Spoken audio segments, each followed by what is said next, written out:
You're heading south of the Mason-Dixon. This is the Week in Review at the Abbeville Institute.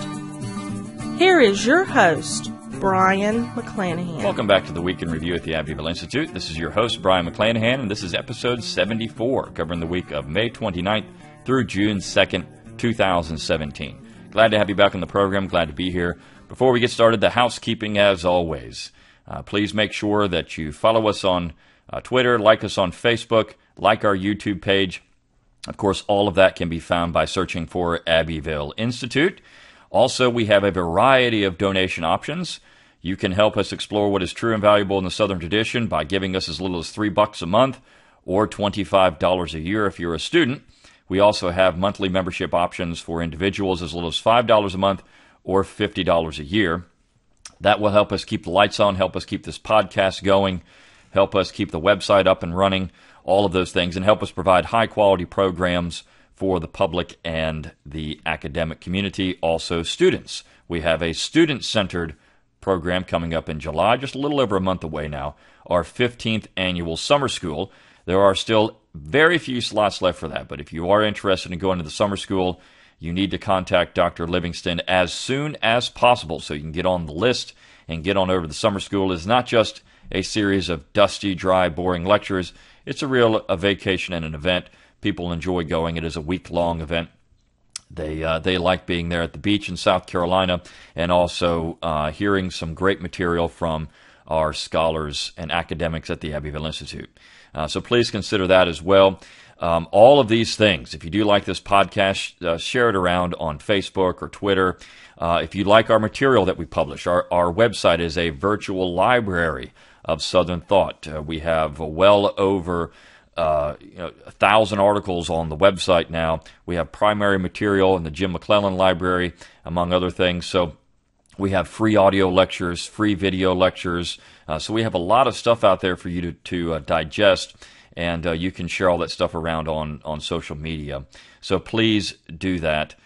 We do appreciate any support you can give us. Also, if you go to our website, abbevilleinstitute.org, you can give us an email address, and that will get you our daily dose of Dixie, along with our weekly email that includes an article along with this podcast and other information. And all you have to do is just go to the page, give us an email address, and you also get a free goodie. You get Kirkpatrick Sales Emancipation Hell. So that's a great thing. Head on over there and do that, and you can keep in touch with us on a daily basis. Okay, so let's talk about the week that we had at the Institute.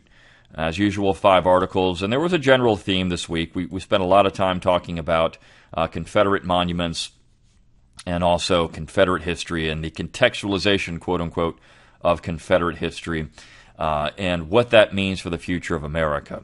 And the first article we ran for the week was written by yours truly. Of course, Monday, May 29th, was Memorial Day, so a lot of people don't understand that Memorial Day, the actual day itself, was originated as a Confederate holiday. Now, the Grand Army of the Republic came out with their own type of Memorial Day in 1868, but the Southerners were having a Memorial Day, what they called Decoration Day, in 1866. So 2 years before we had the Grand Army of the Republic start celebrating Memorial Day, we had Confederates doing the exact same thing, or former Confederates, basically the women, doing the exact same thing, not only honoring Confederate dead, but also Union dead as well. So it was a real Memorial Day for all those that had served and died in the war. Now, if you go out and you do a search, what the history of Memorial Day, where you have the origins of the event, you are going to have people say that, the Union had the first Memorial Day. They're in 1868. And there was an article that appeared on Slate, which, of course, is a left-wing publication, saying that these first Memorial Days in 1868 did not want to honor Confederate soldiers. And that's true. The Grand Army of the Republic was a very partisan organization. It was a Union veteran organization, and it was essentially a Republican Party lobby group. And they put a lot of pressure on the general government to try to keep any type of recognition of the Confederacy out of it. particularly during the Grover Cleveland administration when Cleveland started vetoing pension bills. But that just shows you what this organization really was at its core. In a lot of ways, the Grand Army of the Republic became simply that, a political arm of the Republican Party, or a lobby arm of the Republican Party. And they spent a lot of time trying to get people fraudulent pensions. And so when Cleveland started vetoing these things, they got very upset about that. Of course, Cleveland being a Democrat, he was more interested in reconciliation than previous Republican presidents. Though you could say that Hayes in 1876, and even people like Garfield and others, they have been interested in reconciliation as well. So it's even Grant in some ways was interested in reconciliation. So it wasn't that you had, of course, Grant presiding over military reconstruction, and that didn't end. But there were some things that were going on that behind the scenes, it seemed to indicate a more conciliatory attitude towards the South. But you didn't have, by the 1870s and 1880s, any of this vitriol that you found in the early 1868, 1869, 1870 Memorial Day events. And again, by the middle 1870s and 1880s, these things were definitely events of reconciliation. And that's when you started seeing these Confederate monuments being built as well, by the early 1870s and the 1880s, as Southerners could raise enough money to build monuments in honor of their dead. Now, there's also another myth that's circulating around that former slaves in Charleston in 1865 started Memorial Day. That's simply, the event actually did happen. These former slaves did re-intern about 250 Union soldiers who were buried in a mass grave in Charleston. They buried them in a more formal cemetery, and then had an event. They had a little parade, and they had honoring these Union men. And so that was a cemetery decoration, or a dedication, I should say. But it wasn't held annually, and it was a one-off event. And so the event did take place, but it was not the origins of what we would call Memorial Day, because Memorial Day, of course, is an annual event. And these events that took place in 1866 in Columbus, Georgia, and also Columbus, Mississippi. But Columbus, Georgia claims, and I think can more accurately claim, the honor of being the first Confederate Memorial Day, because they had these events on an annual basis. And then, of course, the 1868 event for the Grand Army of the Republic. Those are Memorial Days. Memorial ceremonies are not Memorial Days. And so there's been a lot of discussion about that. And some people get very upset when you say that event there in Charleston in 1865 was not the origins of Memorial Day. It was a memorial event, but not the origins of Memorial Day. And because, of course, that's a politically charged statement. They're trying to make a point.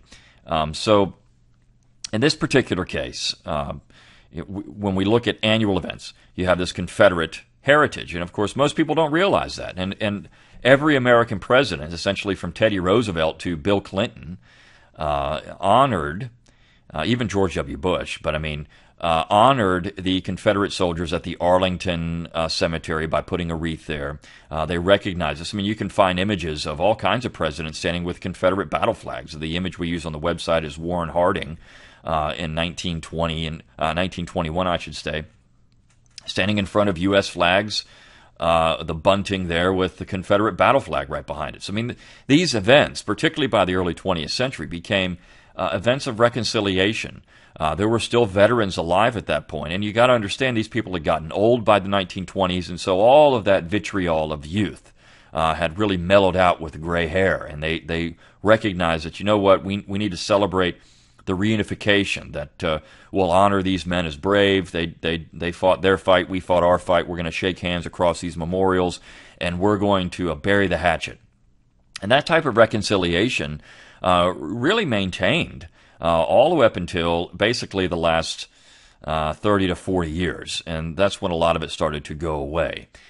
Because you had people that were interested in, as Clyde Wilson talks about on Wednesday, quote-unquote, contextualizing history, and, of course, placing a false narrative at the forefront of the war. And that false narrative is that the war began for a moral crusade to end slavery. Now, That's the real issue. The war began as a war to preserve the Union, and Lincoln had no interest in ending slavery in 1861 at all. And this is why you can say the war itself was not about slavery. The war was about reunification. The war was about the Union.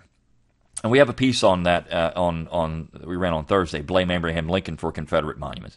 So the war and secession are two different things, and slavery was an important issue, but you always have to ask the question, why slavery? And we've talked about this on this podcast before. Why was slavery so important? It was thrown into the mix of a political contest over power, and Northerners understood that by using the slavery issue, they could divorce the West from the South, and they could control the West. They could control the general government, of course, for their political economy. And slavery was tied into a political economy. It was a labor system, and particularly in the Deep South, Southerners were making a tremendous amount of money on sugar, cotton, cash crops, rice. And so as a labor system, it was a valuable labor system. And so when you look at slavery itself and the development of pro-slavery ideology, a lot of that was tied into the fact that these people were making money on it, and they, of course, were being attacked as being horrible people, and so they're going to start defending it. And they started defending it on terms, as Eugene Genovese has pointed out in The Mind of the Master Class. As slavery became under more attack, these Southerners became much more rigid in their defense of the institution and also more creative in their defense of the institution. So, as a historical exercise in looking how this developed, how the argument over slavery developed, and how Southerners began defending it, it's a very interesting episode. Of course, people like Genovese and Fogel and Engerman, who we talked about last week, have done a tremendous amount of work in looking at how the system worked. Genovese's Roll, Jordan, Roll, which is an excellent book on slave culture, and of course the system of slavery itself. Also, you have Fogel and Engerman's Time on the Cross, which people just got very upset about when it was written because their conclusions did not mesh with what we would now call a politically correct interpretation of Southern history. And now that book is just ignored. Roll, Jordan, Roll. If you go to graduate school, you're going to read Time on the Cross, but oftentimes it's panned. It's held up as this horrible work of scholarship. But the Fogel and Engerman also released a second volume that had all of their information in it, all of their statistics, all of their data, so that you could go back and read it yourself and look at what they found and say, look, this is just what we found. We're reporting what we found in the South. And then, of course, Genovese's Mind of the Master Class, which he wrote not long before he died with his wife, Elizabeth Fox Genovese. Just a fantastic book. Both Roll, Jordan, Roll and The Mind of the Master Class are, monumental history texts. They are paperweights, or actually I should say doorstops. These things are huge books, but they're well worth your time to get into and really chew, because they really get into Southern society at the time and what Southerners were thinking in terms of their labor system. So you can't divorce slavery from the South, but as we try to do in this podcast and also in the Abbeville Institute, we try to find what was true and valuable in that Old South. What can we take as examples for the future? And obviously, a labor system is not one of those. But what are the things we can take out of that? And one of them is, of course, the political example of the South: decentralization, federalism, these type of things that the South held on to longer than anywhere else. And that, of course, led to secession. The other is this cultural aspect, which we'll get into in our Tuesday piece. But again, also, when you look at so many things in America, you find that they had Southern origins, and Memorial Day is one of those. You can't get around the fact that the South had Memorial Day first. Even if you want to say that the Charleston event in 1865 was somehow this beginning of Memorial Day, still in the South. So the South, but I think it's more accurate to say that this was a Confederate holiday first and foremost. And so if the social justice warriors maybe found out about this, they would want to somehow get rid of Memorial Day. Of course, then you have people at Slate saying, no, you can't say that. It's all about the Union. They were definitely a Union creation. They copied the event and co-opted it, but it began as a Southern event to honor both Union and Confederate dead. Okay, so speaking of this part of Southern culture, which we like to do, we ran a book review from 1983 by the late Dr. Warren Lehman. He just died in January, and he taught at University of Georgia for years, also in Japan. He taught in Japan, but he wrote Southern literature, and he was a literary critic. But this particular review was a book review of George William Coon's Hank Williams, a biobibliography. And so this is a nice essay on Hank Williams, and the title is Hank Williams and the Elusive Redneck. So what Lehman does here is actually get into this idea of what was a redneck. And he says this: Coon's task was a difficult one, to retrieve the actual man, meaning Hank Williams, from the myths that have grown up around him. Surprisingly, he succeeds. I say surprisingly because when academics try to write about popular culture, they almost invariably become either pretentious or condescending. Coon, in avoiding both extremes, leaves us with a richly ambiguous hero. So he gets into who Williams actually was, and he talks about his upbringing in Alabama. And he says Williams' upbringing in South Alabama, which the Depression hit long before the 30s, was pathetically typical. His family was dirt poor, his health was bad from birth, he received practically no education, and by the time he was in his early teens, he was already on the road, performing in roadhouses where they strung chicken wire between the performers and the audience. And so, I mean, this is the world Hank Williams grew up in. Now, of course, as we've talked about, that poor South was not the case before the war. The South was very wealthy, but after the war, you have these people growing up in poverty, and that's going to impact how they view life.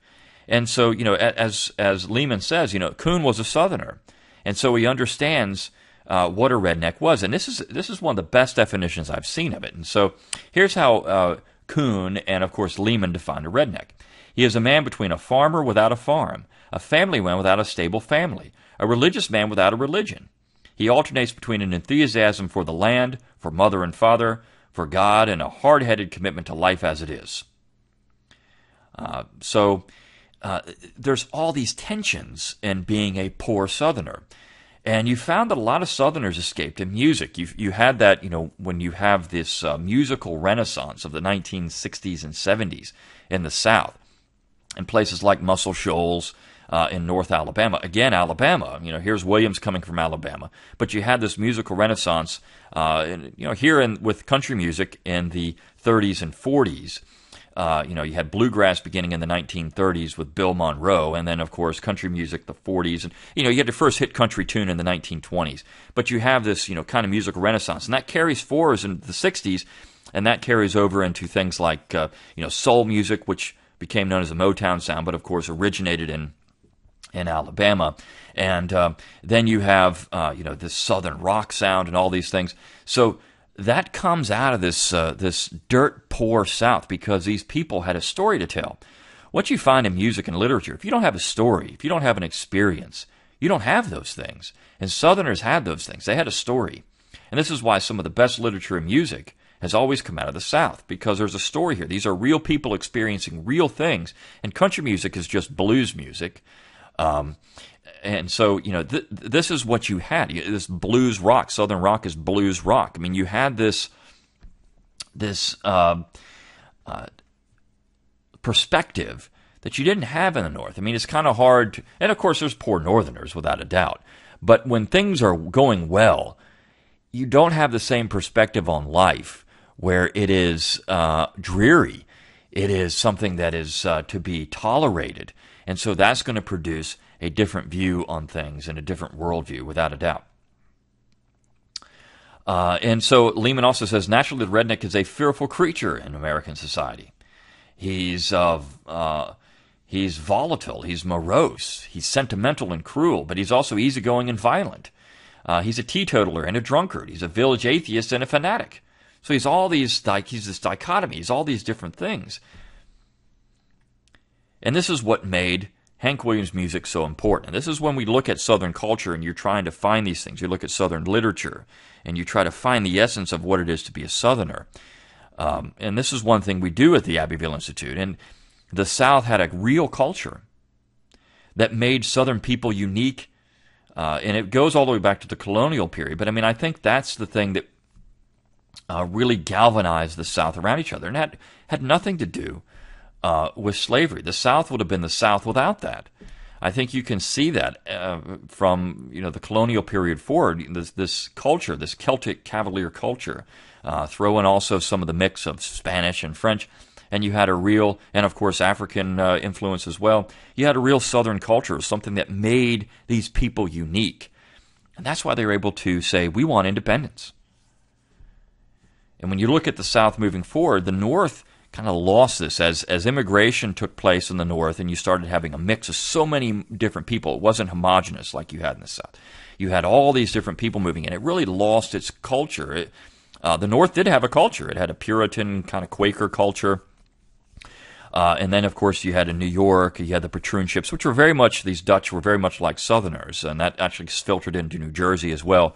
And they had a culture, without a doubt, but they started losing it as you had more and more people move in from other parts of the world. It became much more balkanized. The South still held on to what theirs was, though. And so that Southern culture moving forward meant something. To say that someone was a Southerner, that meant something. That was something real and tangible you could hold on to. One of the best movies ever made in the late 80s, early 90s was My Cousin Vinnie, because it really showed this Southern culture was still alive and well in 1990.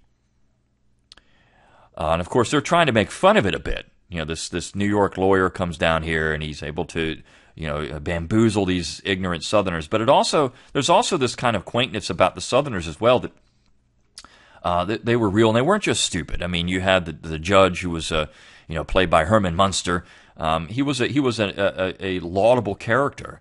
And of course, the days before the internet, you can just look up that this guy was bamboozling you. But you did have kind of this silly caricature of Southerners, but it still was a real culture, something that was different from the North. And so it's more fun to make fun of the Yankees in that particular film, because it shows how silly they can be than the Southerners themselves. So when you read this piece about Hank Williams, I think it's just wonderful in some of the things he does with that. Okay, so on Wednesday we ran a piece by Clyde Wilson entitled "Contextualizing History," and that's what the current trend. If you're not going to tear down a monument, because of course there's been some backlash to this, and I think people are conscious of that. Well, we can't really tear these things down. They do have value, but they have value in terms of our contextualization. So you take your students out and you talk about what this monument actually means for whiteness in society or white supremacy, or look at how the monument is built and it emphasizes different areas on the male body and what that means about these people that were creating these monuments. This is what you do. And so in this particular case, there was a Gainesville, Florida monument that's going to be contextualized with a plaque that says that slavery was the cause of the war, and nothing but slavery. And so this is interesting, as Clyde points out in this piece. As he says, a historical monument should be taken for what it is. Opinions may differ about it, but it is a piece of history in itself. The Confederate Soldiers Monument, he says, was erected by people who wanted to remember their kin and neighbors who had fought and died opposing what was a quite vicious and destructive invasion. A third of the Florida men opposing invasion died, a fact that was of heavy significance to the people who erected the monument. The cost of the monument in 1904 was no doubt a considerable sacrifice to people still living in poverty brought on by the war. And this is true. Southerners collected pennies, and it took them decades. Here we are in 1904. It took them decades to put these monuments up. And they're being taken down in hours. He says, quote, "It is now fashionable to dismiss this as lost cause mythology. This only works if you assume that these early Floridians were particularly bad and dishonest people who lied about the past. The inscription implies that its writer is somehow wiser and more virtuous than those people." This is the inscription from the contextualized plaque that they're going to put there. "And the writer at the same time suffers under a much bigger myth, that the war was fought by the North as a righteous crusade to free the slaves and not for the supremacy of the federal government and economic profit." He says that contextualizing these monuments is arrogant, and it is. There are very few facts in history, but there's interpretation. And what we see, as people say, well, it's a fact that the war was fought over slavery. It is? That's an interpretation.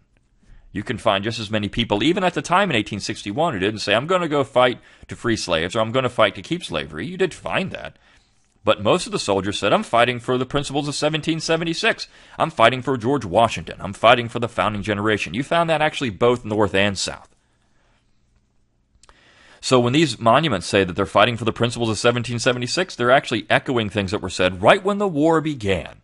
And yes, you can find people that said, we're fighting for the institution of slavery in the South. You can find that. You can also find people that said, no, we're fighting for our hearth and home. We're fighting because we're being invaded. We're fighting for independence. And that's it. Jefferson Davis himself said that. So, yeah, you can find all kinds of interpretations. But I think what the historian's job is to find the dominant interpretation. And the dominant interpretation for the war in the North was to preserve the Union, and in the South for independence. That was the dominant interpretation. That's what the war was about. And so when you see these monuments and they say that, and they have they're mourning these men, 250,000 plus men who are pushing up daisies in the South now because of this war, and this is devastating to the South. The economy was destroyed. You had all this physical and social destruction, and the men that were wounded, walking around with one leg or one arm, terrible wounds. It's hard to be a farmer when you only have one leg in the South in 1860, 65, and 66. You can't do it. And so this was a terrible time, and so these monuments were put up in that spirit of honoring these people, not just the men, but also the women who suffered deprivations during the war. And so contextualizing really does nothing. It's just to make people feel good today. Well, we got to say this monument was all about slavery. Why?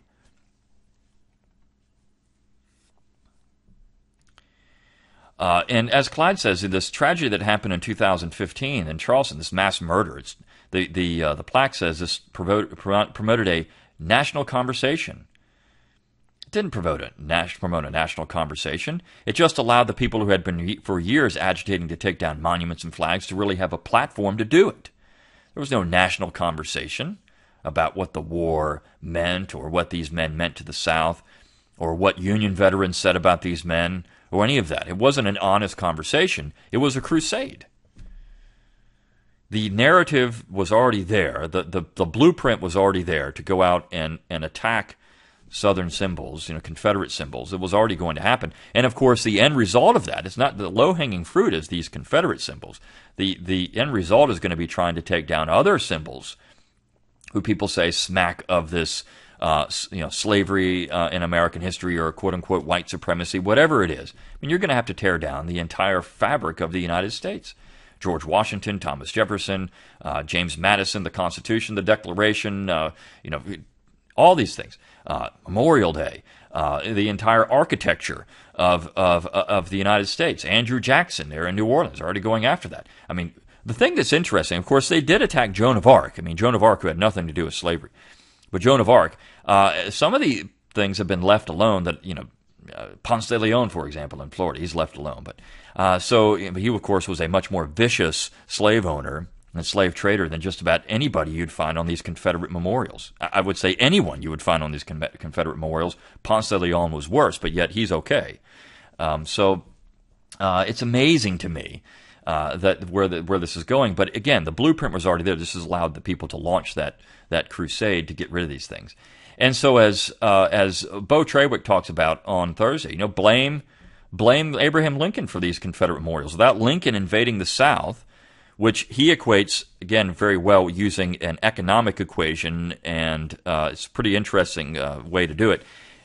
He talks about how the war was all about union and really nothing about slavery. And if you look at 1776, you had Lord Dunmore in Virginia issue an Emancipation Proclamation, and he said the American War for Independence was all about slavery.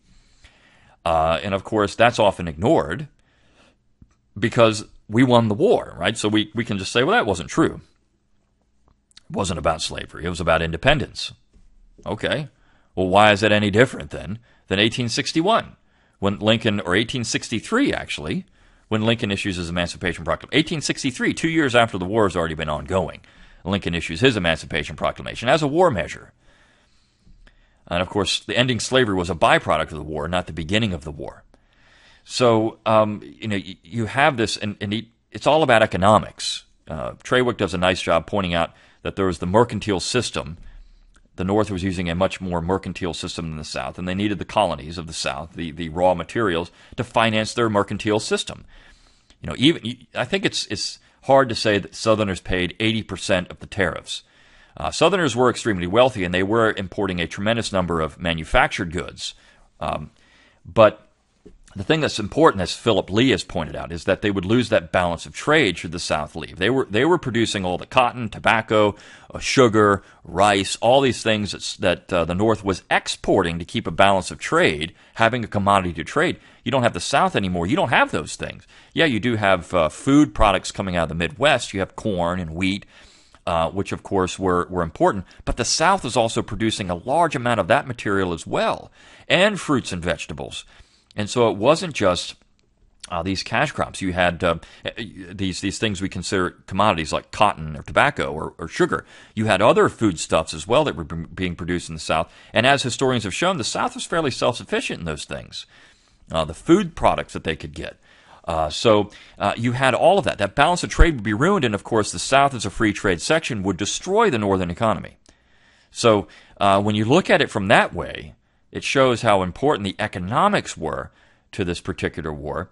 And on Friday, we ran a piece by John Devaney on part one of a three-part series on Yankee finance capitalism. And he talks about money and what that means and what currency means and how we have devalued our currency. And this is just standard fare for general governments to do this. Money is an IOU. Money is a real tangible thing you can hold. Currency is more like an IOU. And of course, our currency, our Federal Reserve notes, are backed in nothing. And so, this is not unusual. As he points out, this goes all the way back to the Middle Ages, as goldsmiths started shaving money and started trying to devalue currency. And we began a credit-based economy at one point, which is very dangerous. And the next piece, which is actually going to be published next week, gets into how this worked in the North with Hamilton's system. And so, Hamilton becomes the great villain in American history, and I think that's often overlooked. But that's very, very important to understand. Okay, so I hope you enjoyed all the material we had for this week at the Abbeville Institute. Until next time, good day.